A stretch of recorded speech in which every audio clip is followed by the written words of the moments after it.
బొప్పాయి, నువ్వు చాలా పెద్దదానివయ్యావు. ఇప్పుడిక నీవు చాలా త్వరలోనే నేల మీదకు జారిపోతావు. నేను జారిపోతాను. ఏ జంతువుకి కూడా తెలియకపోతే బాగుండు నేను మాయా బొప్పాయిని అని. ఏ స్వార్థపరులైనా నన్ను తీసుకెళితే ఏమేం కోరుకుంటారో తెలియట్లేదు. అరే, నువ్వు కాని ఏం మాట్లాడకూడదు. అలా నువ్వు మాట్లాడకుండా ఉంటే ఏ జంతువుకి కూడా నువ్వు మాయా బొప్పాయివి అని తెలియదు. ఈ ఐడియా బాగుంది.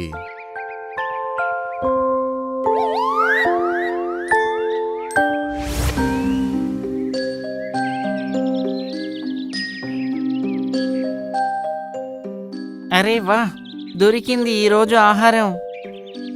మీటు భూమి మీదకి దిగి దాని దగ్గరికి వెళ్ళింది.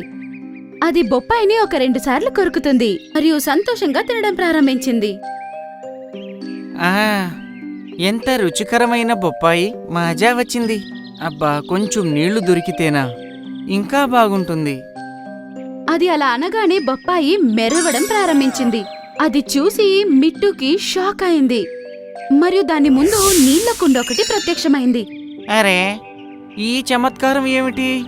నేను అలా కోరుకున్నానో లేదో వెంటనే బొప్పాయి మెరిసింది. తర్వాత ఈ నీళ్లు కూడా. ఒకవేళ ఇది మాయా బొప్పాయి కాదు కదా?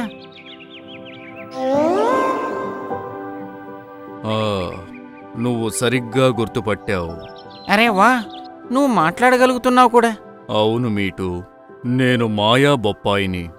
ఏదైనా జంతువు ఒకవేళ నన్ను ఒక బైట్ తిని ఏదైనా కోరుకుంటే నేను వారి యొక్క కోరిక నెరవేరుస్తాను. ఓ అలాగా. కానీ ఒకవేళ నీ దగ్గర తినడానికి అసలు ఏమీ లేకపోతే అప్పుడేం జరుగుతుంది?